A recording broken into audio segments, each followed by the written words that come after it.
The FBI agent pushed the photo across the table. My 7-year-old son, Brody's school picture, stared back at me, his gap-toothed smile frozen in time. Agent Rivera leaned forward, his voice cold and measured. "Your husband says you never wanted children, Mrs. Novak. He says you might have finally snapped." I looked at my husband Philip sitting there in his wrinkled polo shirt, the same one he'd worn to the reunion. He was nodding along with the detective, his eyes avoiding mine completely. "She said it just last week," Philip told them. "She said she wished she could just disappear, start over somewhere without all the responsibility." "That's not what I said." The words ripped from my throat. "I said I missed having time to read a book. I said I missed drinking coffee while it was still hot." My mother-in-law, Dorothy, sat beside Philip, her perfectly manicured hand on his shoulder. "Jenna has always been overwhelmed," she added, her voice dripping with fake concern. "I've watched her lose her temper with those children. Just last month she screamed at Brody for spilling juice. He poured it on his sister's homework on purpose. Any mother would have raised her voice." But no one was listening to me. My own sister Renee sat in the corner, studying her hands. My father stood by the door like he was ready to run. They all avoided my eyes like I was something dangerous, something capable of the unthinkable. Agent Cole spread out more photos, pictures of our family at various gatherings, pictures where I looked tired, pictures where I wasn't smiling. "Your family members have expressed concerns about your mental state, Mrs. Novak. They say you've been taking anxiety medication, that you've been acting erratically." "My doctor prescribed that after my mother died last year. This is insane. My son is missing and you're treating me like a criminal." "Then where is he?" Rivera asked flatly. "You were the last person seen with him. Your mother-in-law saw you walking with him toward the parking area. 40 minutes later, he was gone." The interrogation room walls felt like they were closing in. The fluorescent lights buzzed overhead, harsh and unforgiving. This was hour 6 of questioning, and instead of looking for Brody, they were looking at me. That's when the door opened. My 9-year-old daughter, Skylar, walked in, clutching her tablet to her chest. She wasn't supposed to be there. She was supposed to be at Dorothy's house, safe and away from all this madness. "I need to show you something," Skylar said, her small voice cutting through the tension. She looked directly at Agent Rivera, then at her father. "I have a video of what really happened to Brody." Philip stood up. "Skylar, honey, this isn't the time." "Dad, stop protecting Grandma." She opened her tablet with steady hands. "I have a video of Grandma and Uncle Mark putting my brother in their car trunk. I recorded the whole thing." The room went completely silent. You could hear heart stopping. Breathing ceased. Reality shifting. Dorothy's face went white as paper. Philip's mouth opened, but no words came out. "That's impossible," Dorothy whispered. Skylar turned the tablet screen toward Agent Rivera. "It's not impossible. It's evidence. And you've been blaming my mom while Grandma had Brody the whole time." Rivera took the tablet, his professional composure cracking. On the screen, clear as day, was Dorothy leading my son by the hand, Mark beside her. My baby boy trusting his grandmother, the trunk of her Cadillac opening like a mouth, ready to swallow him whole. "Play it," I said, my voice stronger than I'd felt in hours. "Play it so everyone can see who the real monster is in this room." The Garrison family reunion happens every 4th of July at my in-laws' lake house in Michigan. 60 acres of property where kids run wild and adults drink too much. I'm Jenna Novak, and until that day, I thought my biggest problem was Dorothy, my mother-in-law, constantly undermining my parenting at every opportunity. "Jenna lets those kids eat too much sugar," Dorothy would announce at every gathering, her voice carrying across the yard like she was making a public service announcement. When Philip was young, I never allowed such behavior. Children need structure, not friendship from their parents. That morning started like every 4th of July for the past 11 years. Brody bounced on our bed at 6 in the morning, his energy already at maximum capacity. "Mom, can I wear my Captain America shirt to the party?" His gap-toothed smile melted my heart the way it always did. He'd lost that front tooth just 2 weeks ago, and he was so proud of the gap. Skylar was already dressed and sitting at the kitchen table, organizing her colored pencils in her backpack with the precision of a surgeon.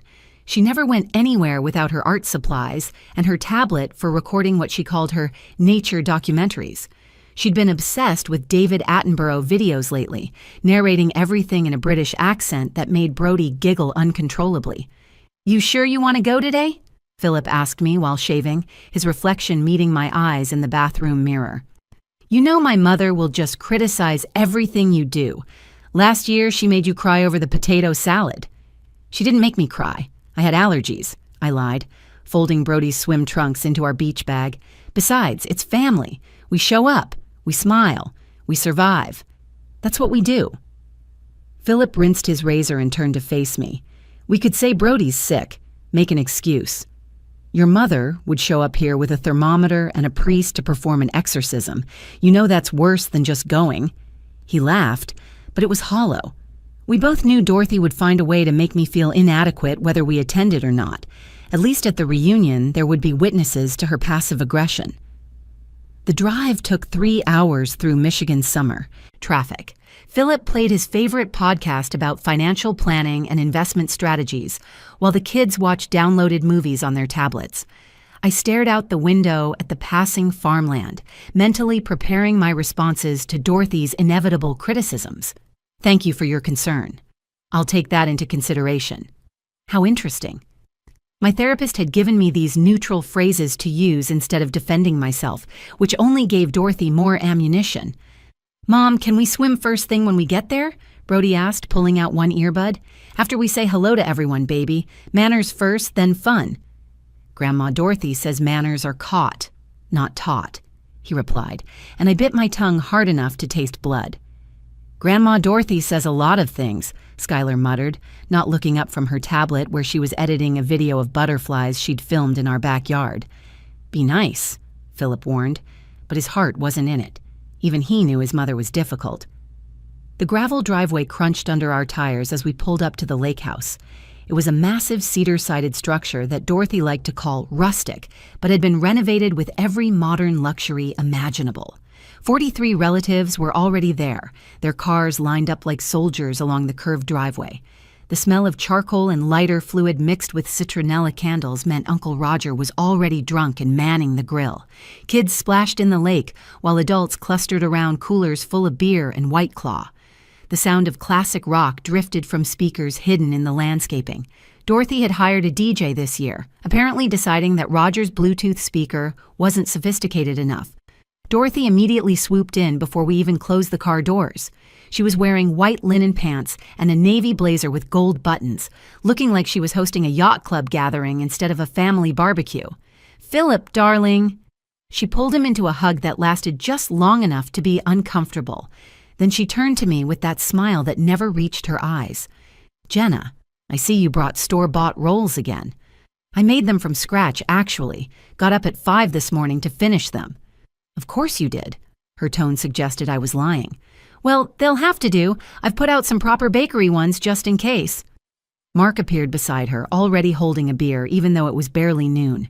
His girlfriend of the month, whose name I hadn't bothered to learn yet, hung on his arm, looking bored. "Hey, family, kids are getting big." Mark roughed up Brody's hair. "This little man ready to catch some fish with Uncle Mark?" "Can I, Mom?" Brody's eyes lit up. "After lunch, buddy. Let's get settled first." Everything felt normal, forced, tense, slightly miserable, but normal.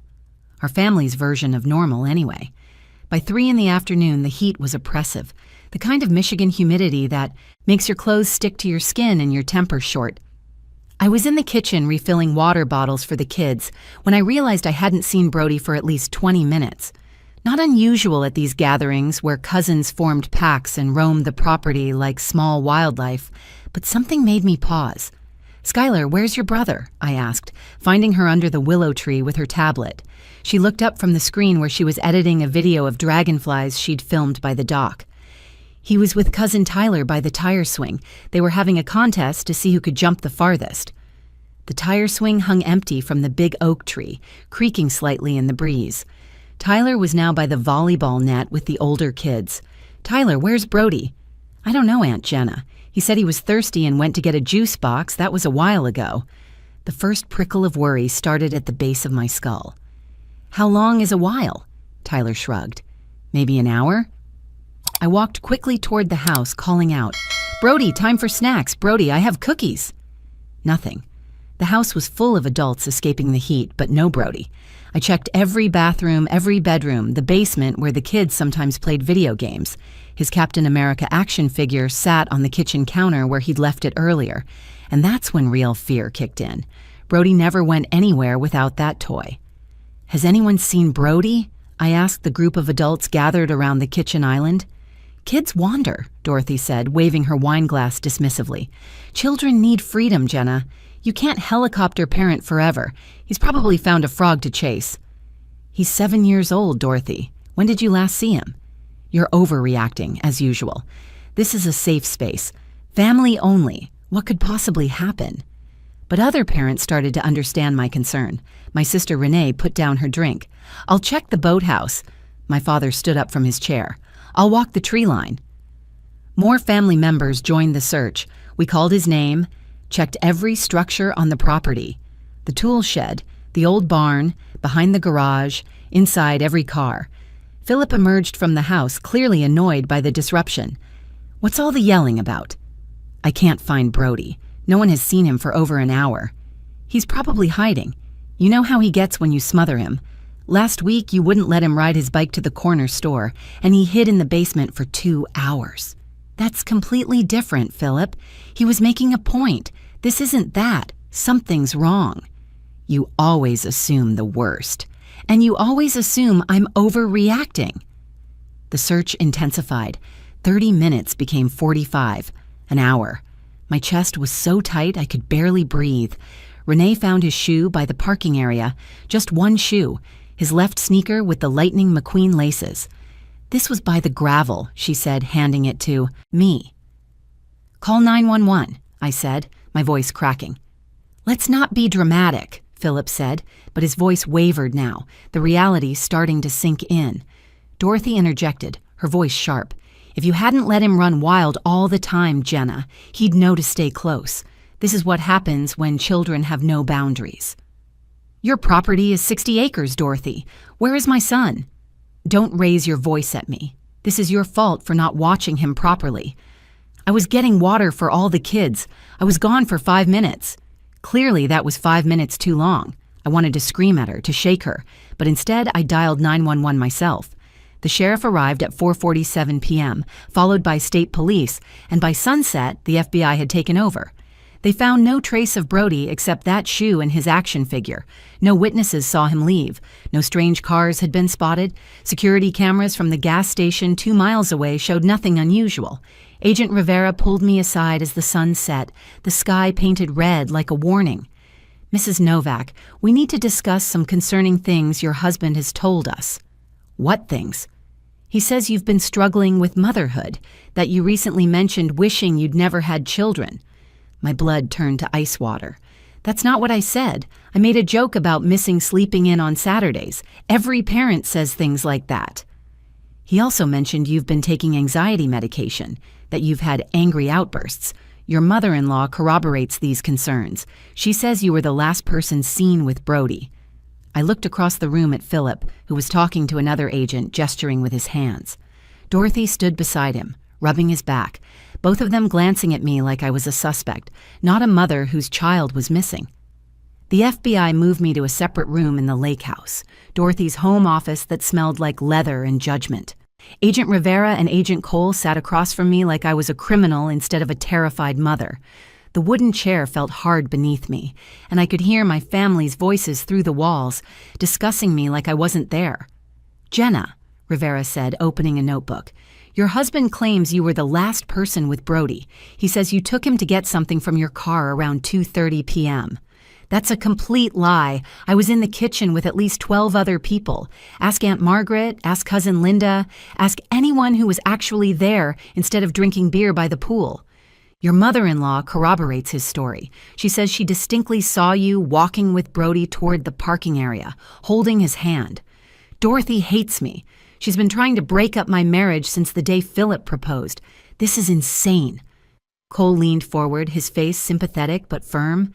"Several family members have expressed concerns about your mental state. Your sister Renee mentioned you called her crying last month, saying you were overwhelmed and couldn't handle everything anymore. My cat died. Whiskers, who I'd had for 15 years, died, and I was sad. Since when is grief a crime? Your father says you've seemed distant lately. Your brother-in-law Mark says you barely spoke at Easter dinner. Because Mark spent Easter dinner describing his sexual conquests in detail. I was avoiding him, not having a breakdown. They grilled me for hours. Where did you hide him? Did you hurt him? Was it an accident? Did you plan this? The questions came faster and harder while my son was out there somewhere, scared and alone, and no one was actually looking for him. I want a lawyer, I finally said, my voice hoarse from answering the same questions 50 different ways. That's your right, Rivera said coldly, but innocent people usually don't need lawyers. It makes you look guilty. Being accused makes me look guilty. My husband and his mother lying makes me look guilty. I don't care how it looks anymore. I want a lawyer, and I want you to find my son. They released me at 2 a.m. with instructions not to leave town. The lake house was empty, except for Philip, who was sitting in the dark living room with a glass of whiskey. Where's Skylar? I asked. My mother took her to her house, just until this is sorted out. Sorted out? You mean until they arrest me for something I didn't do? He wouldn't look at me. Jenna, you have to admit you've been struggling. The medication, the mood swings, the way you snapped at Brody last week about his room. Every mother snaps occasionally. That doesn't make me a killer. Don't say that word. Why not? That's what you told them, isn't it? That's what you think? I don't know what to think anymore. I drove home alone to our empty house. The silence was deafening. Brody's cereal bowl still sat on the counter from that morning, a few Cheerios floating in warm milk. His iPad was still paused on a Minecraft video he'd been watching during breakfast. I collapsed on his bed, clutching his stuffed dinosaur that smelled like him, like grass stains and bubblegum shampoo. My phone buzzed with text after text. Renee, Jenna, what really happened? People are saying things. My father, the FBI says you're not cooperating. Just tell the truth and this will all be over. Mark, Philip's devastated. How could you do this to him? Even my best friend from college. I saw the news. I'm here if you need to talk about what happened. Everyone assumed I was guilty. Everyone believed I had hurt my baby. I didn't sleep. At sunrise, I made a decision. If the FBI wasn't going to look for Brody, I would. I drove back to the lake house alone, ignoring the missed calls from the lawyer my cousin had recommended. The property was wrapped in yellow tape, but I ducked under it. Maybe I'd missed something. Maybe Brody was hiding somewhere, scared and waiting for Mommy to find him. I searched every place we'd already looked, calling his name until my throat was raw. I was checking the old storm cellar when my phone rang. Skylar's face appeared on the screen. Mom, she whispered, and I could hear her crying. I need to show you something, but don't tell Dad or Grandma. They keep saying awful things about you, and I'm scared. Where are you, baby? At Grandma's house. Can you come? Park down the street at the yellow house with the garden gnomes. I'll sneak out through the basement. Mom, I have proof you didn't hurt Brody. What kind of proof? Just come, please. I can't let Grandma see me talking to you. She said I'm not allowed to call you anymore. My hands shook as I started the car. Whatever Skylar had found, it was important enough for my rule-following daughter to sneak around. That alone told me everything. I parked 3 houses away from Dorothy's Colonial, behind a contractor's van that provided good cover. My hands trembled as I watched the basement door. Every second felt like an hour until Skylar's small figure slipped out, clutching her tablet to her chest like a life preserver. She ran to my car, yanking open the door and diving inside. Mom, I'm so scared to tell anyone else. They keep saying terrible things about you. Grandma said you're sick in the head. Dad just nods and agrees with everything she says. What is it, baby? What did you find? Her fingers shook as she opened her tablet, entering her passcode twice because she kept hitting the wrong numbers. Remember how I was making that nature documentary about butterflies? I had my tablet propped against the garden statue, recording the whole flower bed for a time-lapse. But the camera angle was wider than I thought. She pulled up a video file dated July 4th, 2:47 p.m. The timestamp made my heart race. That was exactly when I was supposedly making Brody disappear. Watch the background, Mom. Behind the roses. The video showed the garden, flowers swaying gently in the breeze. But in the background, the parking area was clearly visible. My blood turned to ice as I watched Dorothy walk into frame, holding Brody's hand. Mark was with them, carrying what looked like a juice box and a bag of chips. "Come on, buddy." Mark's voice was faint but audible on the recording. "Grandma's taking you for special ice cream, the good stuff from that place in town you love." "But Mom said to stay at the party," Brody protested, his little voice making my heart shatter. "She said I could swim after snack time." "This is a surprise for Mommy," Dorothy said, her voice sweet like poisoned honey. "She's been so tired lately, hasn't she? We're going to give her a break and bring her back her favorite ice cream, too." They led him to Dorothy's white Cadillac. Then Mark said something that made my stomach drop. "Hey, little man, want to play a game, like hide and seek but better?" "What kind of game?" Brody asked. Dorothy opened the trunk. "Climb in here, sweetheart. Just for a minute. It's like a secret fort. We're going to surprise everyone. You'll pop out and everyone will laugh and laugh." "I don't want to get in the trunk, Grandma. It's dark." "Don't be a baby," Mark said, his tone shifting. "Big boys aren't scared of the dark. You're a big boy, right?" "Mom says I shouldn't go in trunks. She says it's dangerous." "Well, Mommy isn't here, is she?" Dorothy's voice had an edge now. "And Grandma knows better. Get in, Brody, now." The video showed my 7-year-old son reluctantly climbing into the trunk. Dorothy handed him the juice box and chips, like that made it okay. Then they closed the trunk. Dorothy and Mark got in the car and drove away. The timestamp showed 2:52 p.m. During those exact minutes, I had been in the kitchen, surrounded by witnesses, helping Aunt Margaret frost cupcakes. "Skylar, we have to show this to the FBI right now." "But Grandma will be in trouble. Dad will be mad at me." "Honey, Grandma took Brody. She lied to the police. She let them blame me while she had him the whole time. We need to find your brother." I drove straight to the FBI field office, running red lights, not caring if I got pulled over. Skylar held my hand as we burst through the doors. The security guard stood up, alarmed. "I need Agent Rivera immediately. My daughter has video evidence about my missing son." Rivera appeared within minutes, Cole behind him. "Mrs. Novak, you shouldn't be here without your lawyer. Watch this video and then tell me I need a lawyer." Skylar handed over her tablet with steady hands. "My grandmother kidnapped my brother. I have it all recorded." Rivera watched the footage once. His face went pale. He watched it again. Then a third time. "Jesus Christ, Cole, get everyone now." "That's my mother-in-law putting my child in a trunk while you've been interrogating me," I said, my voice deadly calm. "She's had him this entire time." Rivera was already on his phone, barking orders. "I need units at Dorothy Novak's residence immediately, and get me a warrant for Mark Novak's properties, all of them." Within an hour, they had Dorothy and Mark in custody. Dorothy broke after 20 minutes of questioning, faster than I had after 6 hours. "We weren't kidnapping him," she sobbed in the interrogation room, mascara running down her face.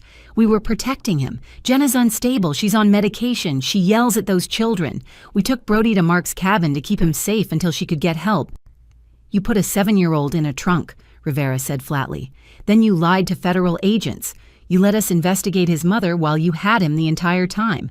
Where is he?" "At Mark's cabin, with Stephanie. She's taking good care of him." Mark's cabin was 40 miles north, a place I'd never been because Dorothy always said it was family only, and apparently I didn't count. The FBI convoy tore through the Michigan backroads toward Mark's cabin, sirens screaming. I rode with Rivera, gripping the door handle while Skylar stayed at the office with a child advocate. 40 miles never felt so long. When we finally pulled up to the isolated cabin, I saw Mark's girlfriend Stephanie on the porch, her face white with shock as federal agents surrounded the property.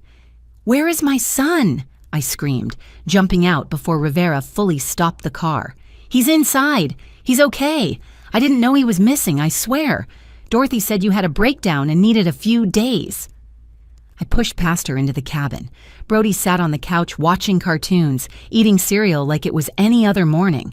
When he saw me, his face crumpled.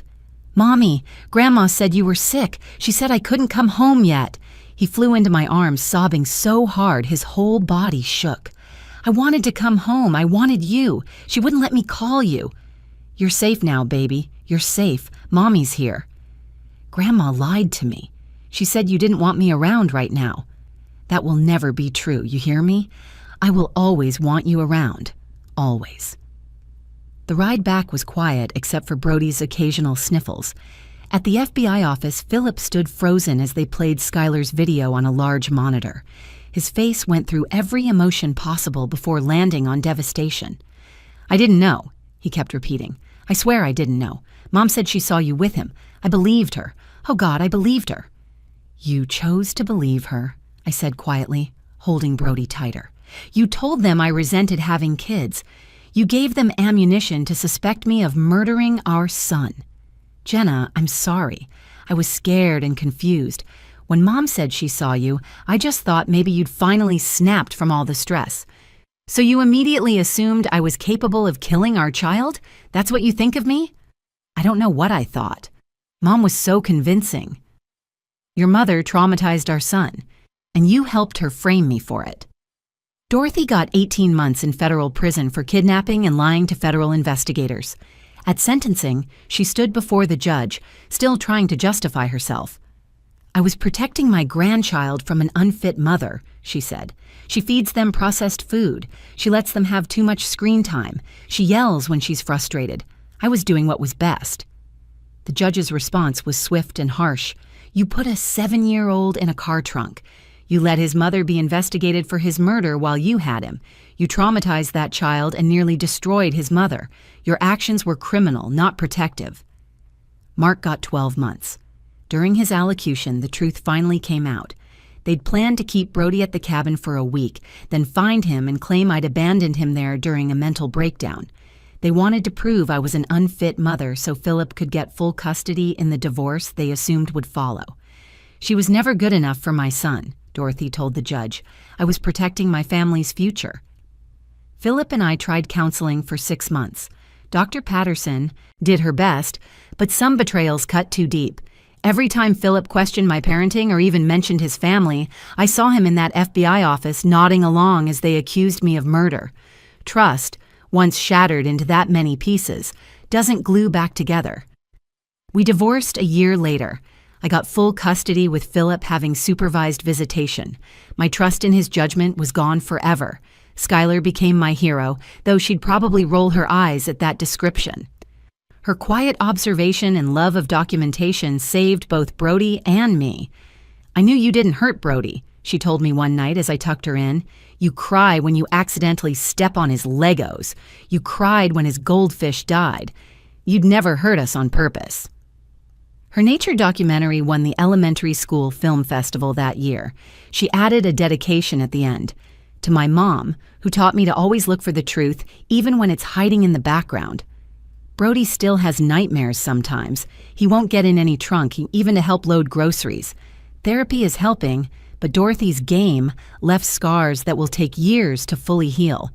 He won't visit Philip if there's any chance of seeing his grandmother, even though she's in prison.